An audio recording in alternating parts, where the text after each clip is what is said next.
इतना डर था शहर में कि शादी से पहले लड़के वाले लड़की की फ़ोटो एक स्टूडियो में ले जाते थे और पूछते थे कहीं इसकी कोई गलत फ़ोटो तो नहीं है। सोचिए, पूरा शहर किस डर में जी रहा था। और सबसे डरावनी बात, जब ये अपराध शुरू हुआ था तब वो लड़कियां स्कूल में पढ़ती थी, और जब वो ये केस ख़त्म हुआ तब वो किसी की माँ और कुछ तो। 7 जनवरी 2023, राजस्थान का अजमेर शहर, एक शांत सा रिसोर्ट। कुछ लोग बैठकर चाय पी रहे थे, हंसी मजाक चल रहा था। तभी अचानक 2 बाइक तेज रफ्तार में रिसोर्ट के अंदर घुस दिए। इससे पहले कोई कुछ समझ पाता, कुछ ही सेकंड में पूर्व पार्षद सवाई सिंह जमीन पर गिर चुके थे। लेकिन कहानी यही खत्म नहीं होती।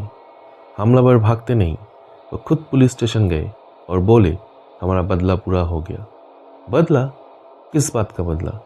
जब पुलिस ने जांच शुरू की तो सामने आया 32 साल पुराना एक ऐसा राज जिसने पूरे देश को हिला दिया। Ajmer's 1992 gang rape case. 6 people have been awarded life imprisonment in the Ajmer gang rape case, a horrific case of sexual crimes against hundreds of women 32 years ago. Rajasthan का एक शहर अजमेर, एक ऐसा शहर जहां हर साल लोग दुआएं मांगने आते हैं, अजमेर शरीफ दरगाह। लेकिन इसी पवित्र शहर के अंदर 1990 के दशक में छिपा था भारत के इतिहास का सबसे भयावह सेक्स स्कैंडल। एक ऐसा अपराध जिसने सैकड़ों मासूम लड़कियों की ज़िंदगी बर्बाद कर दी। इतना डर था शहर में कि शादी से पहले लड़के वाले लड़की की फ़ोटो एक स्टूडियो में ले जाते थे और पूछते थे कहीं इसकी कोई गलत फ़ोटो तो नहीं है। सोचिए, पूरा शहर किस डर में जी रहा था। और सबसे डरावनी बात, जब ये अपराध शुरू हुआ था तब वो लड़कियां स्कूल में पढ़ती थी, और जब वो ये केस ख़त्म हुआ तब वो किसी की माँ और कुछ तो दादी बन चुकी थी। इतने लंबे समय तक चला ये दर्द। ये कहानी है अजमेर 1992 सेक्स स्कैंडल की। साल 1990, अजमेर का सबसे प्रतिष्ठित school Sophia Girls Secondary school.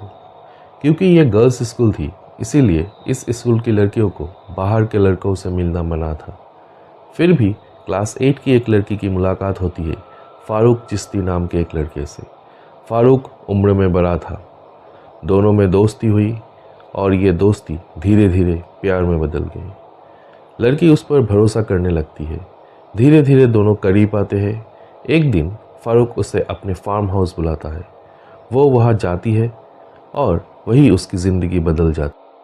Farooq उससे बहला फुसला कर शारीरिक संबंध बनाता है और चोरी से उसकी आपत्तिजनक तस्वीर खींच लेता है।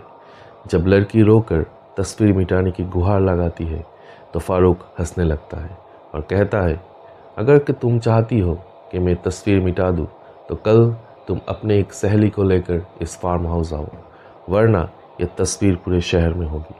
ये सुनते ही वो लड़की डर जाती है और रोने लगती है। अगले दिन उस लड़की ने फारूक के कहने मुताबिक अपने ही एक सहेली को लेकर उस फार्म हाउस जाती है। उस दिन फारूक ने भी अपने और एक दोस्त को बुलाया था। वो दूसरी लड़की के साथ भी वैसा ही हुआ जैसा कि पहली लड़की के साथ हुआ था। ऐसे करते करते दूसरी से तीसरी, तीसरी से चौथी, और पूरा स्कूल इस जाल में फंस गया। एक एक लड़की को बार बार शोषण का शिकार बनाया गया।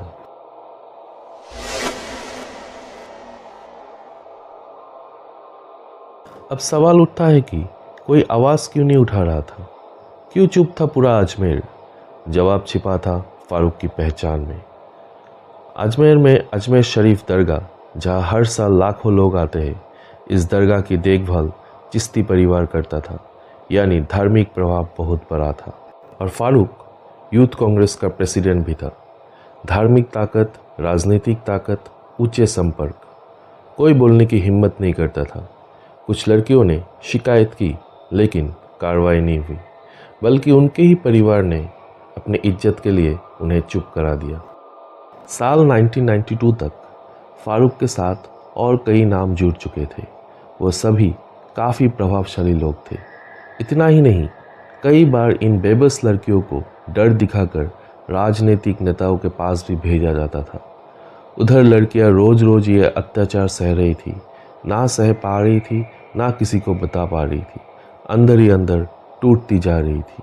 इन्हीं में से कुछ लड़कियों ने अपनी ज़िंदगी ख़त्म करने का रास्ता चुन लिया। कुछ ही समय में सोफिया स्कूल के 6 छात्रियों ने सुसाइड कर ली। उस समय किसी को समझ नहीं आ रहा था कि ये लड़कियां सुसाइड क्यों कर रही है। इसी दौरान एक और घटना हुई।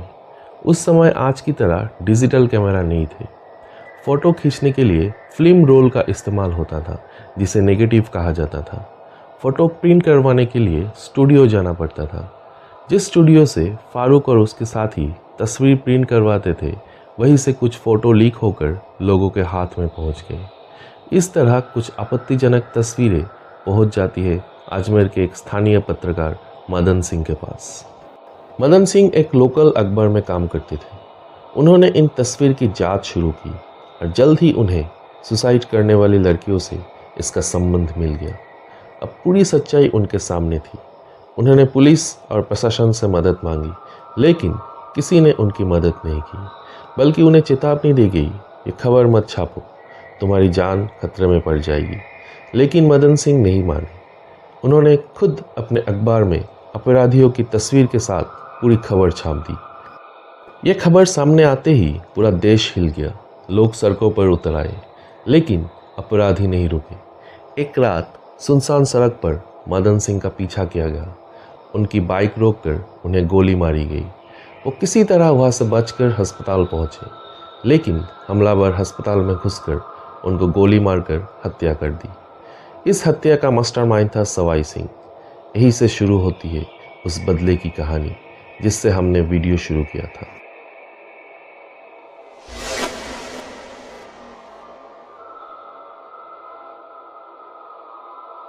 मदन सिंह के 2 बेटे थे, सूर्य प्रताप सिंह और धर्म प्रताप सिंह। उन्होंने अपने पिता के शव पर हाथ रखकर कसम खाई, बदला ज़रूर लेंगे, और 30 साल बाद उन्होंने सवाई सिंह की हत्या कर दी। अब केस की जांच CID को सौंप दी गई, लेकिन सबूत जुटाना आसान नहीं था। 250 से ज़्यादा लड़कियों में से सिर्फ 16 लड़कियां बयान देने की तैयार हुई। अंत में सिर्फ 3 लड़कियों ने अदालत में अंतिम गवाही दी। स्थानीय पुलिस की लापरवाही से कई सबूत खराब हो चुके थे। कुल 18 आरोपी बनाए गए। एक आरोपी ने 1994 में सुसाइड कर ली। एक आरोपी आज भी फरार है। 4 आरोपी सबूत के अभाव में छूट गए। 6 आरोपियों की सज़ा पहले ही पूरी हो चुकी थी। और आखिरकार 20 अगस्त 2024 को अदालत ने फारूक चिश्ती सहित 6 दोषियों को पॉक्सो कानून के तहत उम्र कैद की सज़ा सुनाई। 32 साल बाद न्याय मिला। अब फैसला आया, पूरे देश में चर्चा शुरू हो गई। लोगों ने कहा, न्याय बहुत देर से मिला। अगर शुरुआत में कार्रवाई होती तो सैकड़ों लड़की की ज़िंदगी बच सकती थी। ये सिर्फ अपराधियों को नहीं, बल्कि सिस्टम का भी असफलता थी। लेकिन इस केस ने एक बात साबित कर दी, जब कोई सच बोलने की हिम्मत करता है तो सच सामने ज़रूर आता है। 32 साल बाद ही सही, लेकिन न्याय मिला। और अब फैसला आपके हाथ में है। क्या आपको लगता है इतने साल बाद मिला न्याय सच में न्याय था? क्या समाज की चुप्पी भी एक अपराध होती है? अगर उस समय लोग आवाज़ उठाते तो क्या सैकड़ों लड़कियों की ज़िंदगी बच सकती थी? और सबसे बड़ा सवाल, क्या आज भी हम ऐसे मामलों में चुप ही रह जाते हैं? कमेंट में ज़रूर बताइए आपकी राय। मिलते हैं अगले वीडियो में। तब तक सावधान रहें, सतर्क रहें। धन्यवाद। जय हिंद।